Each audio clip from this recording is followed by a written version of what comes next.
Yup, you read correctly. Not clickbait, not exaggeration, not hyperbole. I did, in fact, almost die. Let me tell you about it. So, about a week and a half ago, I had some pain in my tummies. And it was not horrific, not too bad. It was bad, but if you watched either of my previous two videos that I made while sick, I hesitated to use the word terrible. Because you see, terrible, if you're feeling terrible, you're only capable of lying on the floor in the fetal position, suffering. Can't do anything else. You just gotta suffer. That's it. Feel terrible. Or you're ready to go to the hospital. You need to go to the hospital. You're like, I feel terrible. I'm dying.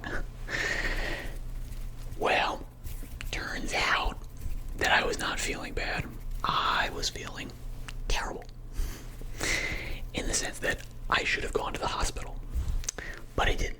In fact, I actually waited 5 days with this pain until I finally went to urgent care. I only went to urgent care because the night before I took my temperature and it was a little bit high. It was not technically a fever, but for me, I don't know, I just kind of freaked myself out a little bit and then quickly, spur of the moment, made an appointment at the urgent care. Tested my temperature the next day, totally normal. It was like 97.6, like low. So I figured, well, this is nothing, but I made the appointment. I don't have anything else to do. Might as well just go, right? So I go to the urgent care, thinking no big deal. No big deal at all. And I see the doctor. He goes through his spiel, does his stuff, and basically says, yeah, you don't seem too bad, but because of where you're referring pain, which was down here in my lower right quadrant, they said, look, we have to basically say you need to go to the emergency room and get checked out because you might have appendicitis. In fact, we have to have you sign a waiver to say that you are going to immediately go to the ER so that, God forbid, if something happens to you, we can't be held liable. So, okay, fine.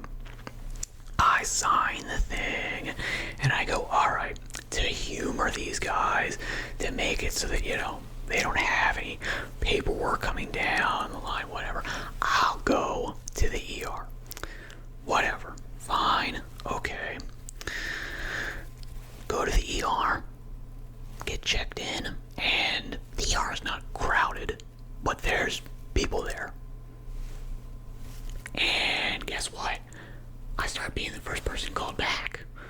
Get my temperature taken within like a minute or two, basically. But barely have time to call, anybody and say like, hey, I'm in the hospital, just in case, you get rung up as my emergency contact.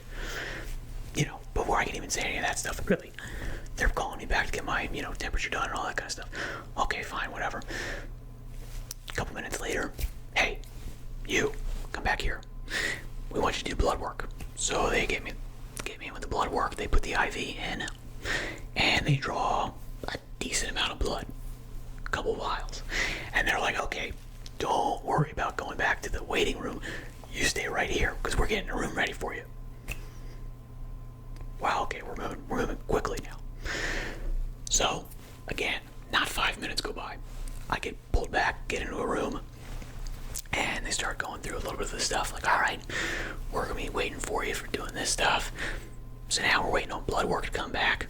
Blood work comes back fast. And the doctor comes in and goes, okay, look, your white cell count's a little elevated, nothing crazy. You don't have a fever.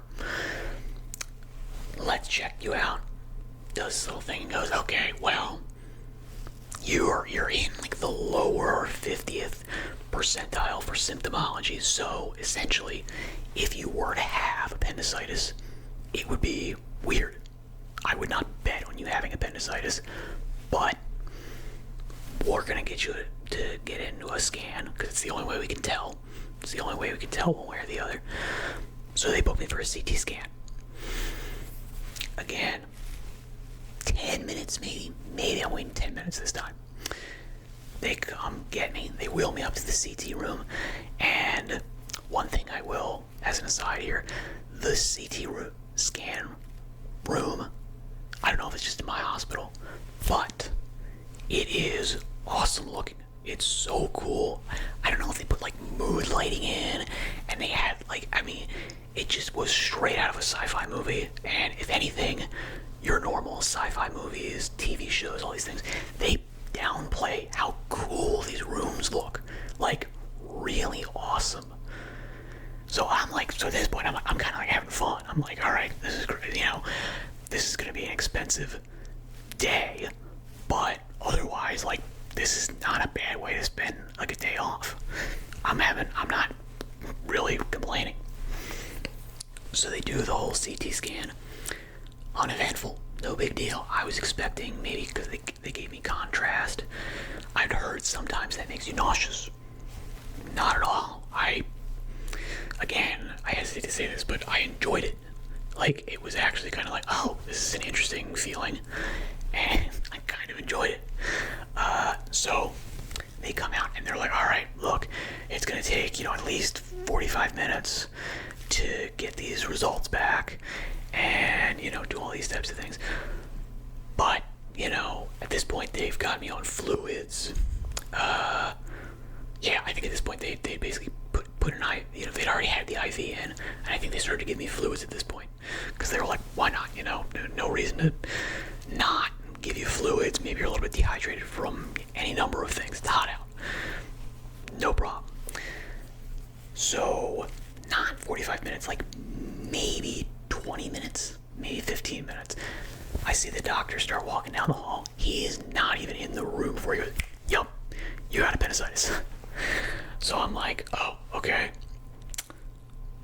So what is, and he goes, okay, well, yeah, so we're getting you scheduled for an operating room. Literally, we're in the middle of one case, but you got the next one. And so now I'm starting to like recognize, I don't think I'm lucky, and the hospital's just not crowded, and it's just a quick and easy day. I'm noticing I am on the fast track. I am getting pushed to the front of the line on everything. Whew, okay. Should I be concerned? I guess. I don't know. But anyway, so the doctor comes in and he goes, yup, you got appendicitis. And that's more or less all he says. Because at that point, nothing else to be said. He doesn't give me options. He doesn't give me explanation. He just goes, yup, you got it. So you're going to the operating room. You're getting surgery. All right, fine, whatever. Immediately they're starting like, all right, now they're like, all right, we're going to get you on antibiotics. We're going to get you on this kind of stuff. We're getting you, pumped up with this stuff. The, surgical assistant comes in, runs me through a little bit of this and that. And I go, okay. And again, get moved up within, I'm going to say 15 minutes, 10, 15 minutes. They come and get me. They move me up to pre-op. At pre-op, the nurses are literally like, oh yeah, okay, so has somebody already like come in and to like shave your, your stomach and do that. And then they go, wait a minute, you still get your shoes on. You must have come right from the ER. And I was like, yeah, I did. Okay, all right. So now we're starting, yeah. So now I'm like, okay, I'm really getting moved through quickly, because I was not the only person in the pre-op. I was like, there were quite a few people in front of me, and I was definitely the next person moved out. So we go through the pre-op stuff. They shave me down. The surgeon comes in and says, okay, look, here are your options for how the surgery is going to go. We're going to go in laparoscopically, which means we get, 2 little incisions on, your stomach, and we go in and we try to do it like that. we do that, it's a 2-week recovery. Great, okay. But potentially that's not going to work, and we'd have to open you up, you know, like old style. So you get a big, long incision along your stomach, and we open you up, and we do the stuff like that.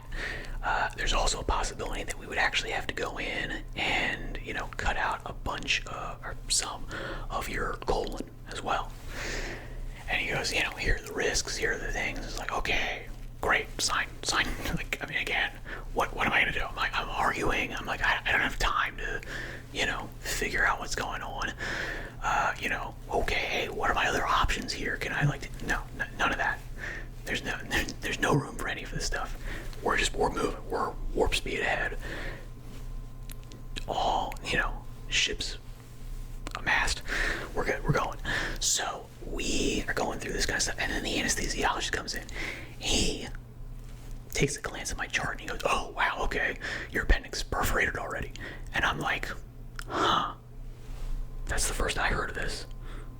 So yes, now you are in the middle of it, just like me. When you realize, actually, you did not just have appendicitis, like, you know, your appendix was inflamed and kind of. No, I had full-on perforated, ruptured, blown up, leaking out appendix. As in, you're on a ticking clock to sepsis and then death. So, first I heard of it, but alright, whatever, okay, I'm in surgery, nothing to be done now.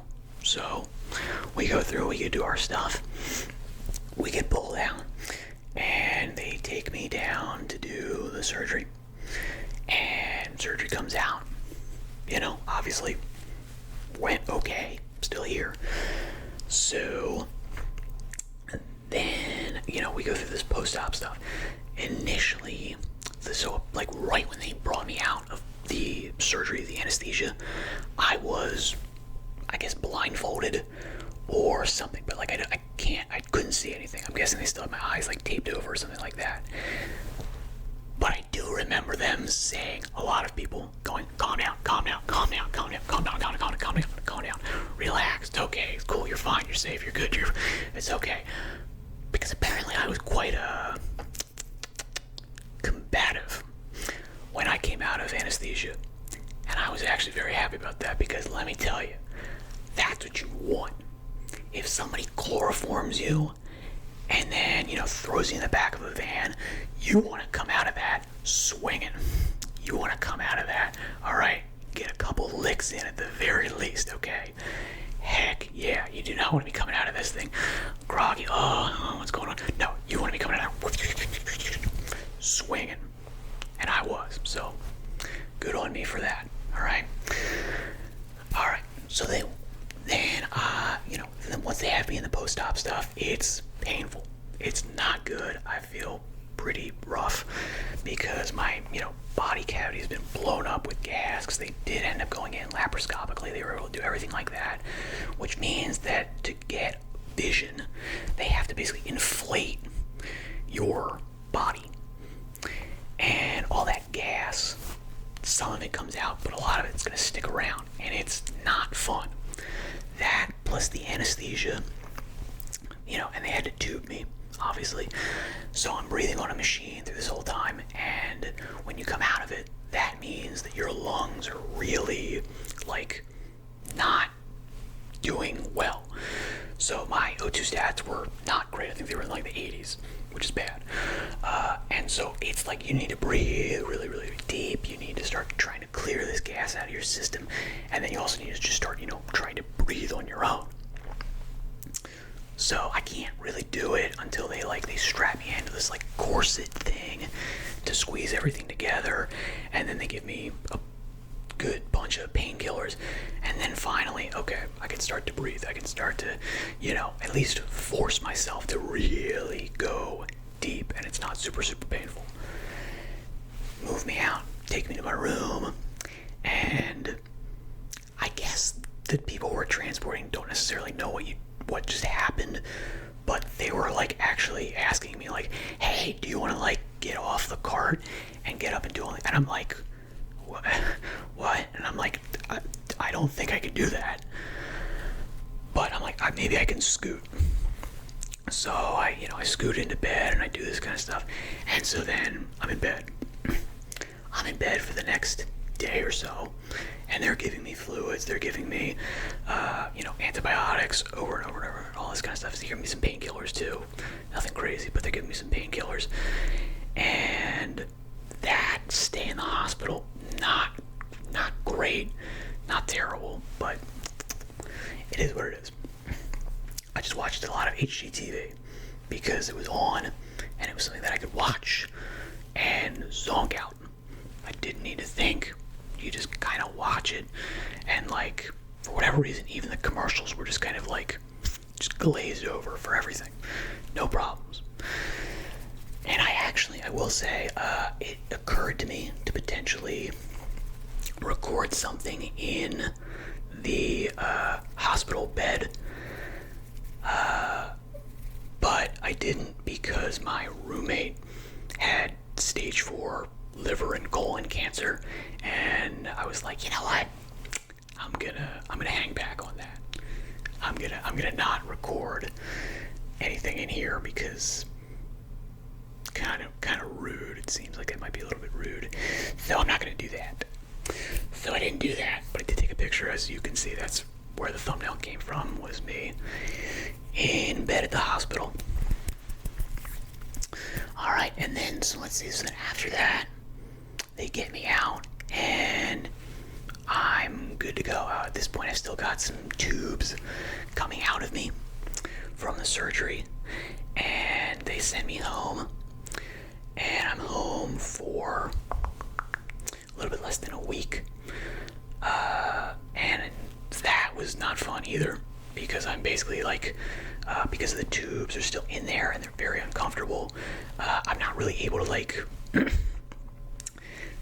move from like laying down to sitting up or anything like that, without it like tugging, and it's very uncomfortable. But so essentially I have to like sleep in a recliner, and it was very difficult to get any kind of sleep. So like I am still tired from that. I've not made up on all that sleep yet. But I never really had any kind of like super crazy weakness. Like I was always able to like walk without much trouble.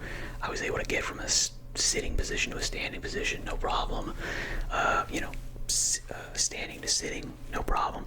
It's just that like crunching, like in the middle, like crunch, crunch, crunch, crunch, crunch, crunch, crunch, crunch, like that. Can't do that. Anyway, so we're there for about a week. We're just doing that stuff, and that's, why I haven't been responding to anything, is because I basically have not been in front of my computer for whatever it was, since Thursday. Since last Thursday, so, a week and change now at this point. I did see some people commented through like my email and stuff, but I was not able to get to respond to any of those things. I do apologize for that, and I will say thank you for the concern. I am still alive, as far as I know.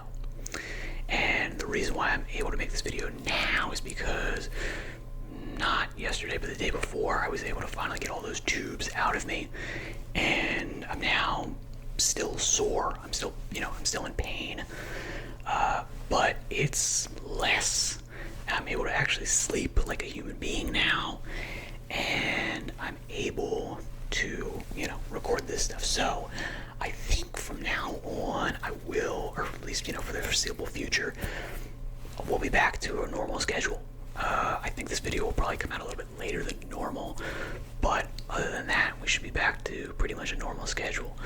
I don't see any real need to take more of a break.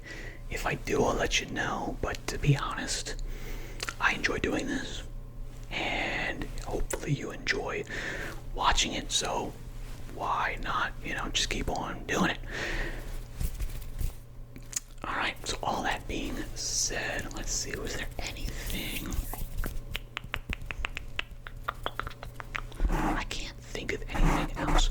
So, with that being said, good luck in all of your... Oh, no, one more thing I have to mention is I now hold the record for the most videos, ASMR videos, or perhaps in just YouTube videos in general, ever produced with a ruptured appendix. So if you want to beat me, if you want to claim this belt, this championship belt, you are going to need to make at least 3 videos over 3 days with a ruptured appendix. Obviously don't do that because your immune system may not be as freakish as mine apparently is, and you might end up dead. So, all that being said, good luck in all your endeavors. Thank you for tuning in. Welcome back. And I shall say goodbye.